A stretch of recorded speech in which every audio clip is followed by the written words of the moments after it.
Tidak lama setelah matahari terbit, kami berangkat dari Pulau Busuanga. Saya tidak tahu banyak tentang lembu laut.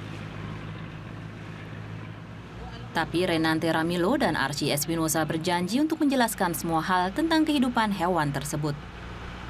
Saya ingin bisa melihat seekor lembu laut, tapi hewan ini sangat pemalu dan jumlahnya tidak banyak lagi. Setelah 1 jam, kapal berhenti di sebuah pulau kecil. Lembu laut harus mengambil nafas setiap 5-6 menit. Kami mengamati permukaan air dan berharap ada yang muncul.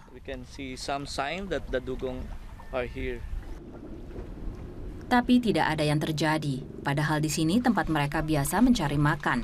Ada banyak rumput laut di sini. Archie memanfaatkan waktu dengan menyelam. Sama seperti Renante, ia bekerja bagi NGO C3.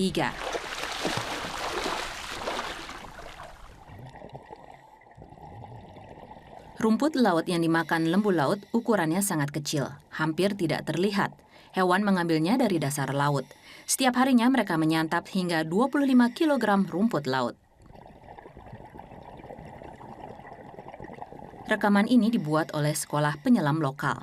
Ini lembu laut terakhir yang tersisa di pesisir ini. Diperkirakan hanya ada 6 hingga 8 lembu laut. Saatnya untuk mendirikan kawasan lindung. Secara rutin, Archie dan Renante mencatat kondisi rumput laut.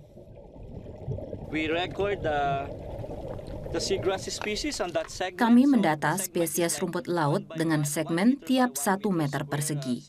Kami mendata kepadatan, kedalaman, dan apakah dasar laut pasiran atau dasar laut berlumpur. Rumput laut bereaksi sangat sensitif terhadap limbah. Karena semakin banyak perkebunan ganggang laut komersial, rumput laut alami semakin berkurang. Renante dan timnya mencoba meyakinkan desa-desa sekitar mengenai pentingnya memiliki kawasan lindung. Secara rutin, nelayan melaporkan kapan dan di mana mereka melihat lembu laut. Sebuah peta dibuat untuk menentukan di mana lokasi yang paling masuk akal untuk dijadikan kawasan lindung. Lembu laut adalah mamalia. Sama seperti manusia, jelas salah seorang pegawai C3. Lembu laut betina menyusui anaknya selama lebih dari 1 tahun. Tapi hewan ini hanya bisa beranak setiap 7 tahun. Karena itu setiap lembu laut yang lahir sangatlah berharga. Hewan ini penting untuk kami. Menurut mitologi, lembu laut membawa keberuntungan. Kalau ada nelayan yang kecelakaan, ada lembu laut yang menolong. Tapi kehidupan bersama tidak selalu berjalan mulus. Lembu laut bisa cedera terkena baling-baling kapal atau tersangkut jaring. Masih perlu dicari jalan keluar yang menguntungkan kedua belah pihak.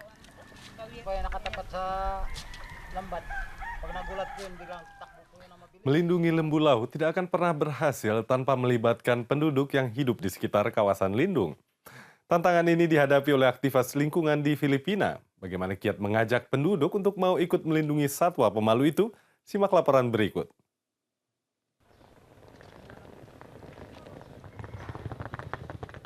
Di Pulau Palawan sudah ada kawasan lindung bagi lembu laut. Alun-alun Kota Roas, para pelajar sedang latihan menari.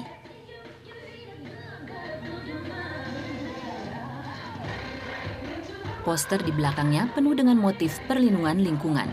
Ada juga gambar lembu laut.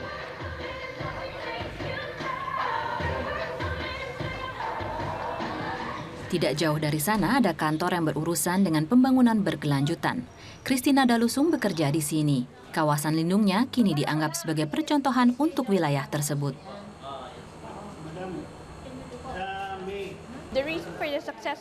Kami berhasil karena semua pihak bekerja sama, mulai dari pemberi dana, NGO, dan politisi lokal.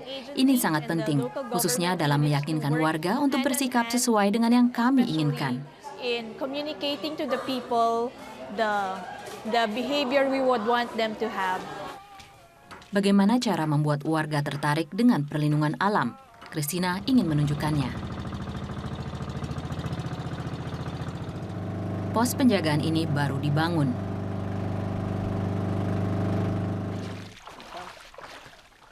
Reynaldo Kosenas sudah menantikan kami. Dulu ia bekerja sebagai nelayan. Kini ia menjadi manajer zona lindung maritim Desa Karamay. Ia menjelaskan mereka mendirikan 3 zona utama di sini, yakni untuk bakau, terumbu karang, dan rumput laut. Pada zona-zona tersebut dilarang untuk menangkap ikan. Selama 24 jam, pos penjagaan selalu dipenuhi personil. Sejak itu, cara penangkapan ikan dengan dinamit dan racun berhenti. Bahkan kapal-kapal dengan jaring pukat juga tidak berani lagi mendekat. Proyek ini dibiayai oleh pemberi dana internasional. Dan sungguh luar biasa, warga mau membantu hampir tanpa bayaran. Para pekerja kawasan lindung adalah warga yang bekerja secara sukarela.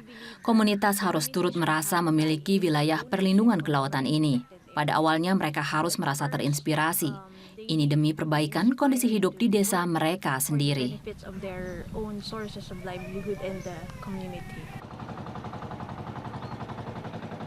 Dengan melindungi hutan bakau, terumbu karang, dan rumput laut, maka populasi ikan tidak terganggu. Jaring nelayan tidak boleh terlalu rapat supaya ikan yang masih kecil bisa menyusup keluar dan punya waktu untuk menjadi ikan dewasa.